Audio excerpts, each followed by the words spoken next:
Chapter 3, An Alliance. So anyway, why did you steal the drink? Asked Ronan suspiciously. Stealing things is my whole thing, replied Peter, and plus, I'm a hitman. Then they all agreed that they should go to the cockpit and make sure the moon landing went smoothly. Alright, let's land this thing, said Peter excitedly. Ronan and Patricus agreed.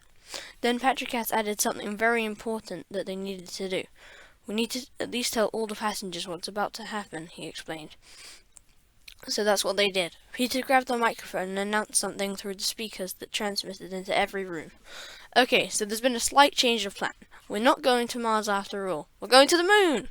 After all three of them began to turn off the engines. This should take us to the moon in 10, 9, 8, 7, 6, 5, 4, 3, 2, 1. And we're successfully on the moon. People rushed out to get out of the seats. Ronan jumped in the way and said, "Sorry, people, but we're only making a small stop on the moon for one person, so if you could all get back into your seats, that would be great. Thanks." The people disappointedly walked back to their seats and continued with their conversations as if nothing had ever happened. Suddenly, Patricus came running through the door. "I got what I wanted. Now let's go before NASA finds us. Follow me."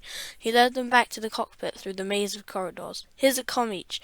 Put it in your ear in case we lose each other," said Patricus, throwing them one each. "Hey, there's something that sort of jeopardizes the whole mission to Mars," Ronan pointed out. "We don't have enough fuel to get there."